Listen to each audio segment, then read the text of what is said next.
So today I want to do a video defining extroverted thinking. So extroverted thinking is the cognitive functions that ESTJs and ENTJs use as their dominant function. It's the function that INTJs and ISTJs use secondarily. For the most part, it's the TJs. This is really, the TJs are using this as a strength and are using it in the way that I'm going to talk about. And to some extent, the EFPs will use some of it in this way as well.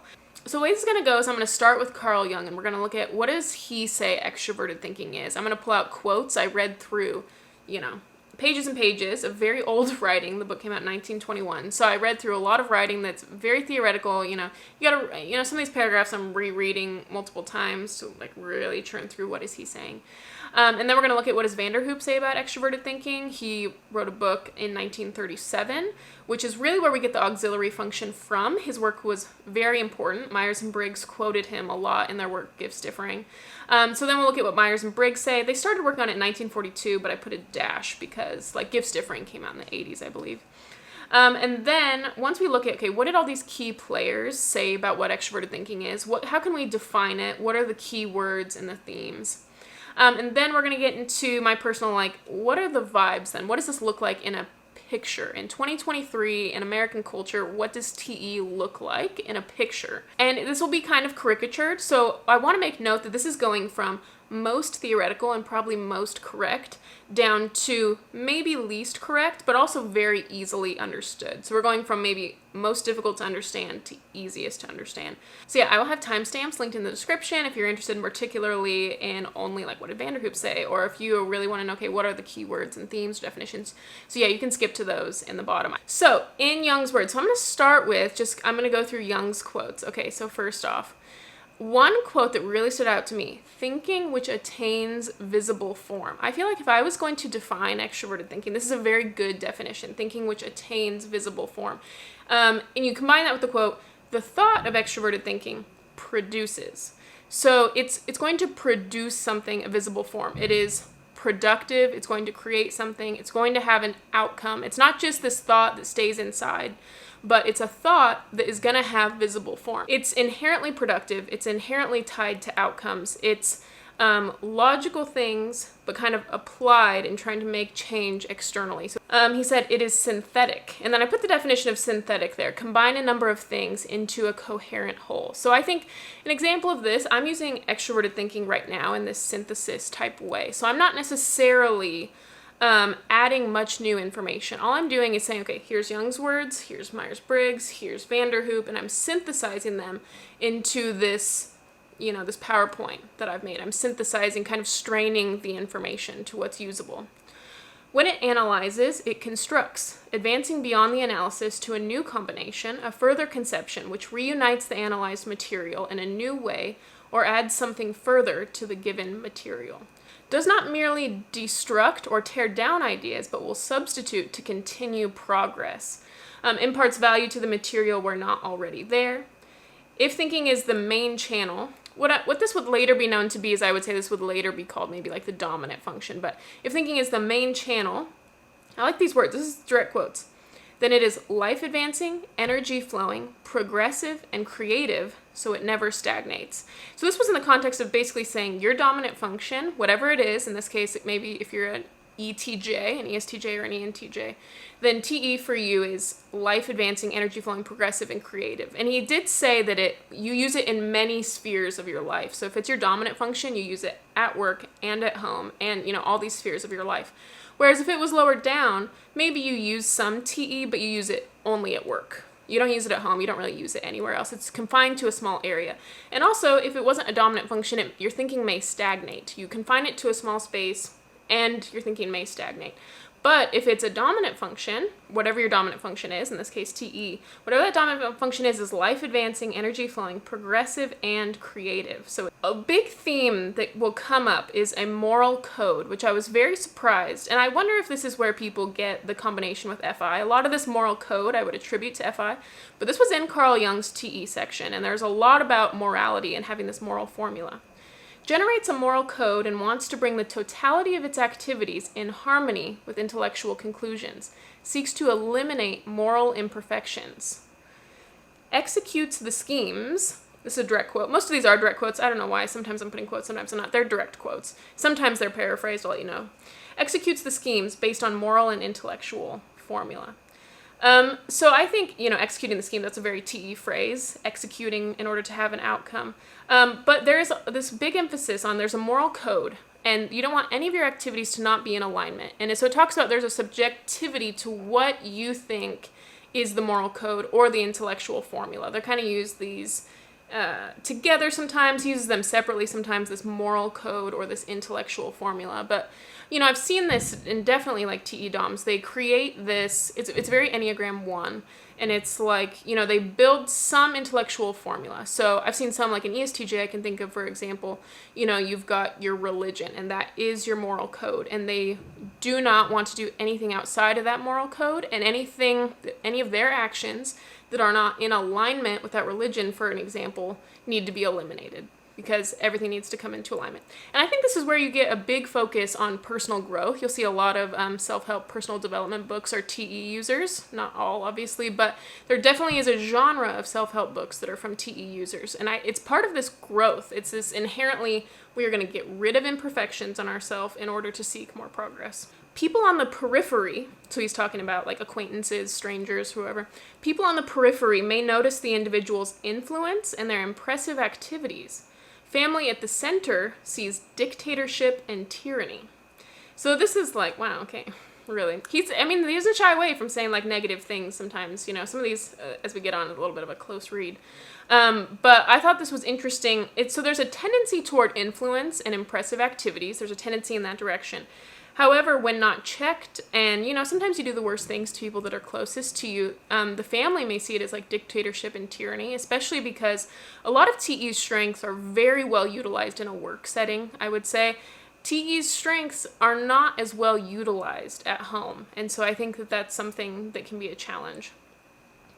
Exclusivity toward the goal. I inserted the word goal. Sometimes he will use the word end, or, like the ends justify the means. So the outcome, he's result sometimes is used. I inserted the word goal there.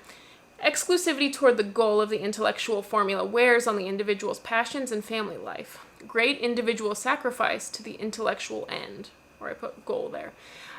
There's a big chunk where he discusses that when you're exclusively focusing on, progress and outcomes and being the best you can be and rooting out moral imperfection, some other things are you're going to sacrifice some other things because you're so focused on this one thing.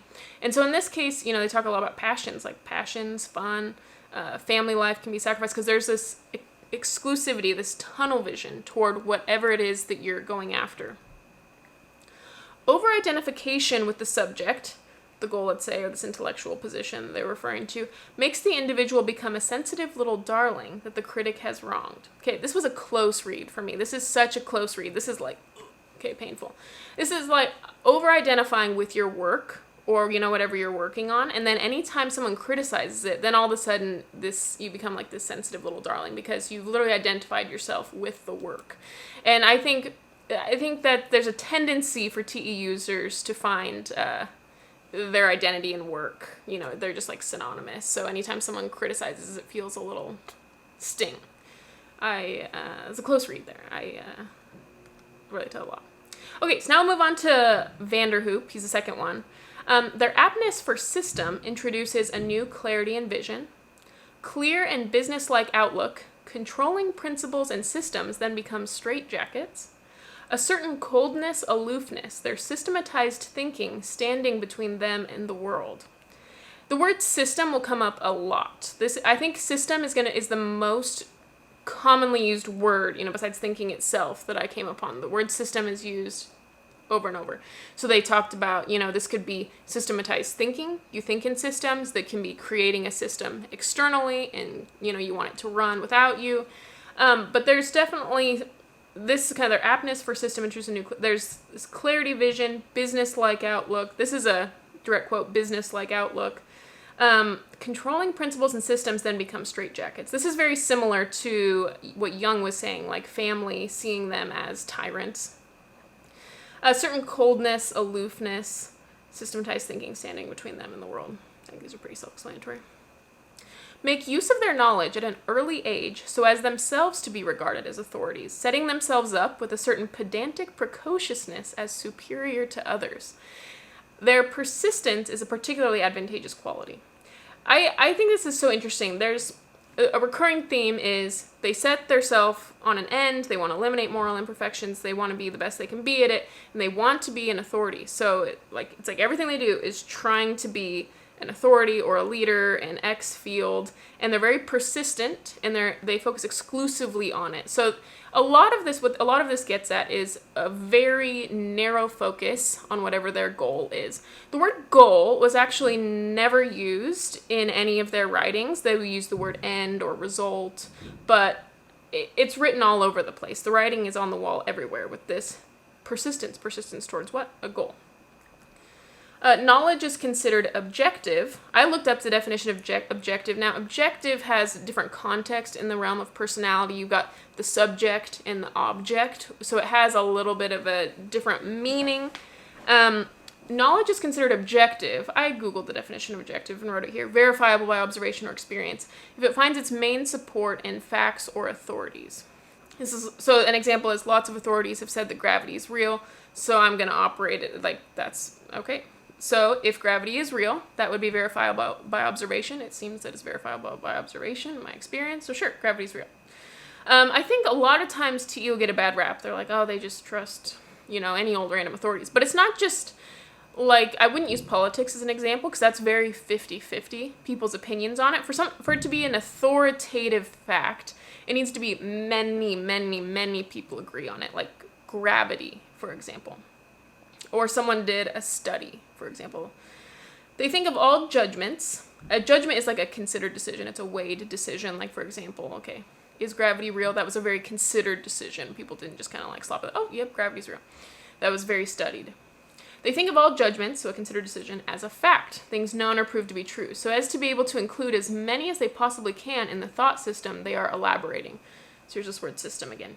So it's elaborating this thought system, and basically we're saying, okay, do we know for 100% sure that gravity is real? No, but it was a very considered decision. Therefore, I'm going to operate under the assumption that gravity is a fact so that I can continue to build stuff. Now, if it becomes not verifiable by observation, then we'll change that. But as long as, okay, we've observed that gravity seems to be real, it was a very considered decision, so I'm just going to operate under the fact that it's a fact. Even though it's a theory, but I'm gonna assume that it's a fact moving forward. Because to spend so much time, which we will see, there is an emphasis with TE on speed and a quickness with decisions. And, we don't want to spend all this time being like, is gravity real? Is it not real? I don't want to spend all this, that's not my field of interest, and I don't want to spend all this time debating if gravity's real. So we're just going to treat it as a fact and move on. It's a matter of speed. In a debate, if another opinion is opposed to theirs, they will regard this with great objectivity, simply placing the two judgments side by side and thus giving the impression that they really have no opinion of their own.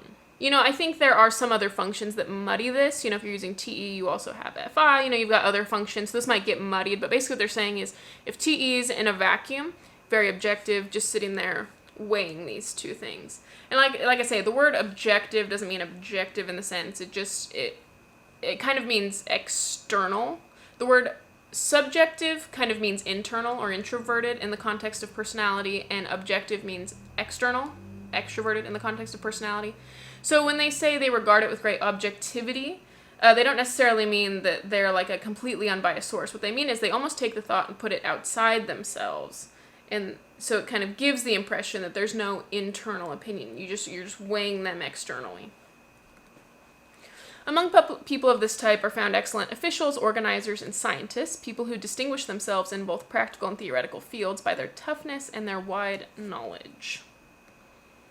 Anything in his nature which is contradictory to his ethical conceptions is a chance imperfection which he will ultimately be able to master. So this is something that Vanderhoop's not saying that, but they're saying from the TE user's perspective, if something doesn't align with their moral ethical code, they say, oh, that's just an imperfection. I will ultimately be able to master that. And once again, we're coming into this moral realm, which I find very fascinating. While consciously they are governed only by principles, it will be obvious in a discussion that they are personally offended from the irritable tone of their voice or from an involuntary hostility to their opponents. So you get kind of this, it's very TE-FI. So they never like directly say, okay, TE is in polarity with FI at this point, but you get this when they talk about the moral code, very FI. When they talk about personally offended, irritable tone, or whatever, like you hurt my feelings, this is getting to be very FI, which I find very interesting. You know, on the one hand, they say, okay, in a debate, they just weigh things objectively. And on the other hand, they're like, well, in a discussion, if they're personally offended, they're going to get irritable. So it's kind of interesting. You do see the highs and lows, I suppose, of having a debate with someone with TE. Okay, so now we'll move into Myers Briggs, what they say about it. This is TE in a sentence, if I've ever heard it. They stake an objective and put a lot of systematic effort into reaching it on schedule. That's TE in a sentence. I was like, we're going to define it. I mean, there we go. Stake objective and put a lot of systematic effort into reaching it on schedule. Going back to what Jung said, he said it's thinking which attains a visible form. That could be the systematic effort, that's a visible form. The schedule, that's a visible form. Or he also said it's thinking which produces. So you stake an objective and you're going to make sure you put productive effort into producing that objective. When they decide to do something, it gets done. They have systematic purpose. Govern their own conduct and others' conduct in accordance with their thought-out conclusion. So this is going back to that moral code, that intellectual formula. They have their thought-out conclusion. This is the way I'm going to live my life. This is the ethical standard, the intellectual standard by which I'm going to live my life. And I'm going to govern my own conduct that way, but also you need to govern your own conduct that way. Willing to issue strict orders to themselves and others. Like to give orders and run things and have executive power. And I put the definition of executive power. Having the power to put plans, actions, or laws into effect. Likes making decisions for their own sake and quickly. Like to decide what ought to be done. Decisive. So this whole slide's just decisive. They are decisive and quickly decisive. They like to organize the facts. They like to be part of the planning of programs. Logical and reasoning power. So yeah, I think this is getting more and more practical. I think, you know, when you take what Jung said, it seems a little theoretical, but you're kind of, it's painting a picture at this point. Hate inefficiency and ineffectiveness, crisp disciplinarians. So now I want to move into some of the key words and key themes that came up. And so from the quotes that I just shared and also from just in general the reading, because there was so much more reading than than what has been presented here. Okay, the first key theme, outcomes, outcome focused. We see words in here. We see product, visible form, objective, end, execution. I put in the word goal because it's another word for end. Plan, scheme, program, schedule, results. These are words that came up, besides the word goal, that's the only one I inserted in there. These words came up over and over and over in the reading. I only put some quotes in there, but this is something that we can see. Schedules, programs, they like to plan things. There's an outcome. They stake an objective, and they're going to go after it. They're going to go after the scheme, the plan. You know, there's a lot of this planning and going after it. Authority is kind of the next key theme that I saw. So we saw, like on the periphery, they might be known for their influence or their impressive activities. At home, they're the dictator or the tyrant. They want, even as young children, to be regarded as authority. They make a good official, a good organizer. They like to govern others' conduct. They can be controlling. They like to give strict orders. They like executive power. Ambitious. So these are all, they want to be the head of things, you know. As a little kid, I was called bossy so much, okay? And this is where this all comes from. This bossy, it's all in here. Determination. So there's a lot of talking about individual sacrifice, exclusivity toward the goal, and when you're exclusively focusing on a goal and pretty much nothing else, you're going to sacrifice some things. Like they say, individual sacrifice.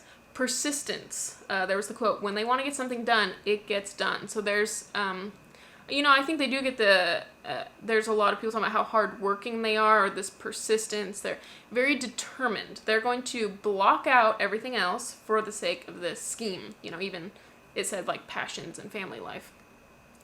Synthesis. Now, this is something that I found a very intriguing theme. So it's not necessarily, I think sometimes T gets the rap like, oh, it's just groupthink, they never think for themselves, da da da. But I think what is kind of interesting is its synthesis. I think this is the more nice way to say it than to just say groupthink. Construct a new combination and reorder in a new way.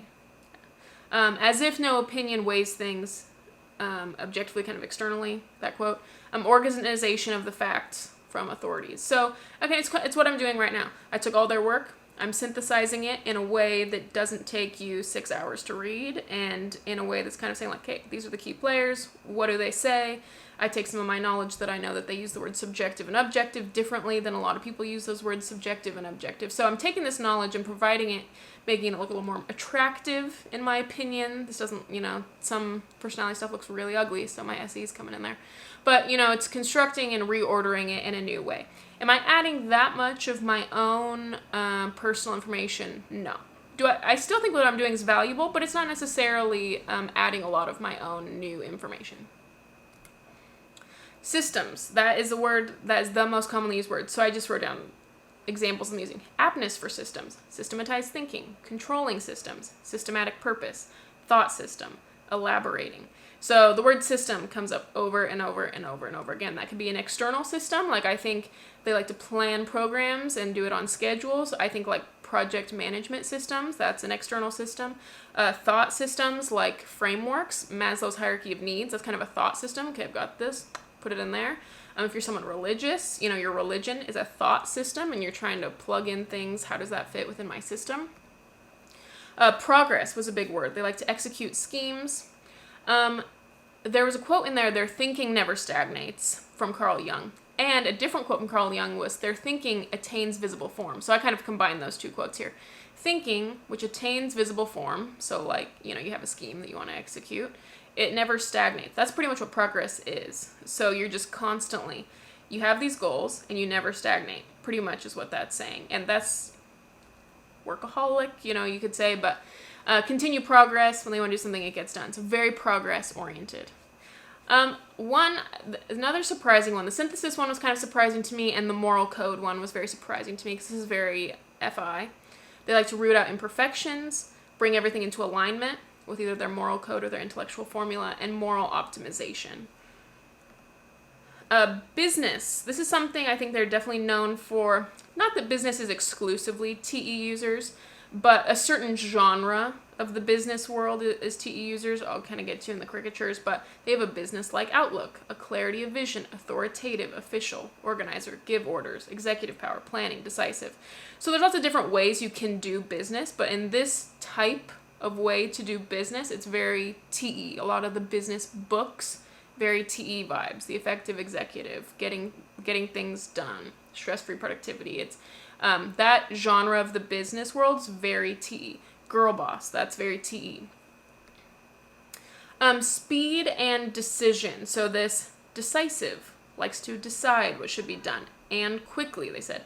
Hates inefficiency. So that's inefficiency. There's a speed emphasis there on efficiency. Efficiency is kind of doing what you can with the fewest resources needed, and one of those resources is time. So what I have done is I've taken some of these keywords and I put them on a slide that I might use in the future. So I have this slide. This is my extroverted thinking slide. If someone wants to know, like, what keywords are we thinking of with extroverted thinking? What are the keywords? So I kind of put a lot of the main words here on this slide. So decisive, outcomes focused, authority, effective, systems thinking, synthesize, systematic effort, productive, give orders, progress, management, business, discipline, govern, moral code, progress, efficient, results, plan, execute, schedule, goal, ambitious, objective, executive power. Back to decisive. So this is, if I was trying to describe to someone what is extroverted thinking, this is maybe like the one slide that I would show someone. I kind of want this information to be in one spot, and I wanted to include all, the Jung, Vanderhoop, all them quotes, just to see like, where are we getting this information from? And this is how we get it. So we're getting less and less theoretical, a little bit more practical. So on the final slide, I'll show you kind of like the caricature or the vibes. How does this show up in 2023? What does this look like in, American culture, which is where I am. So these are just kind of extroverted thinking. This is the caricature. So, people are not only TE if they use TE, so they will have other functions. But if extroverted thinking was isolated, these are kind of some things. So in the top left, we have the Eisenhower matrix. Okay, this is a very big thing in business world, productivity world. So it's like, there's actually some things at the top actually that's not showing because it's in black, but it's basically, if it's important and it's urgent, do it now. If it's important but it's not urgent, decide. TE likes to decide. Oh, and they like to schedule, so schedule a time to do it. If it is urgent but not important, then you delegate it. Like they say, TE likes to delegate, likes to give orders. If it's not important and it's not urgent, delete it, eliminate it. And that's we got things that align with our moral code. Efficiency is part of our intellectual formula that we like, so we're going to delete it. We're going to delete all moral imperfections or any imperfection that does not align. So that's very consistent with that. System mapping. So I talked about... this is maybe a little TE with NI as soon as you're getting to some of these frameworks, but I think frameworks is very TE. It's taking this information and organizing it in an organized way. So I find that TE users, ESTJs I find are very fond of PowerPoints with like point 1, point 2, point 3. I'm really putting on the TE today for us with this PowerPoint here, but that's an ESTJ way, I find. Some form of very organized outline, organizing the information. Sometimes TE within a little bit of NI. I think sometimes it's like Maslow's hierarchy of needs triangle, or these type of frameworks are a way to organize information and help remember it better. I put these 2 books here, The Effective Executive. Effective is a word that's definitely been used by Jung and all these people. Executive, that's definitely a word. Getting the right things done. Okay, that's definitely TE. So we just have some definite TE phrases here. Getting things done, the art of stress-free productivity. Getting things done, that is like the TE Bible. At the bottom left, I've got like your calendar, like a phone calendar, an iCalendar. I find that a lot of TE users married to the calendar in some way. I find TE Dom more likely to have like a phone calendar. I find TE Second more likely to have a planner. Not always, but definitely they're thinking in schedules and they're trying to organize things. And schedules and timetables are very married to TE. The next picture, I just got this picture of someone leading someone. What I wanted to point out was really like the business attire in this. I feel like TE users, they've got blazers, they've got the business wear. I've got this high neck thing, got to show my authority. That's just little things. We're really getting caricature at this point. We're really getting into vibes at this point. And then the final one is a project timeline. Project timeline's very TE. So on this particular project timeline, you've got stage 1, stage 2, stage 3. You also have dates. Okay, we need this done at this date, this done at this date. We got these milestones. Who's going to work on it? Project team. So that type of thing is very TE. So this is this is kind of the caricature of TE. So like I said, TE, let's say it's blue paint. Let's say, here's my analogy. TE, let's say it's blue paint. Now, if you TE first, maybe you're getting close to that strong blue paint. Now maybe if you're TE second, you add a little white to it. So it's more of a light blue. And the lower you have it down, the more it's like a light blue, to the point where you get into like an INFP who has TE fourth. Maybe it's like hardly blue at all. It's like white. They actually have a disdain in a lot of cases. Like the INFPs have kind of a disdain for their TE and not really liking it. But then also, so if TE is the blue paint, maybe SI is the yellow paint, and you mix those together and you get kind of a greenish blue if you're an STJ. But maybe NI is red, I'm just picking random colors, and you mix those together and the NTJ is a little purple or whatever. So this is just kind of the caricature of pure TE. It's this full blue paint, and this analogy is not perfect, but what I'm trying to get at is that your mileage may vary, and you as an individual are not full TE, you're not pure TE. So it's important to remember you've got other functions that go into this, you've got your life experience that goes into it. I'm describing pure TE, and these authors are describing pure TE, but your mileage will vary. So yeah, I will put this in my Myers Briggs 101 playlist. If you're interested in that playlist, I will. I think I'm also going to make playlists for each type. So this extroverted thinking video I'll put in the TJs, personalities probably. I may also put it in the FPs. I'll think about it. I'm not sure. Maybe I will. So yeah, I'll make a playlist for each of the personality types. So if you're interested in what my videos are for each of the types, you can go ahead and click on those. And I'll also add this to my Myers Briggs 101 playlist if you're interested in that, where I do have a brief overview of the cognitive functions. So yeah, thanks so much for watching. Bye.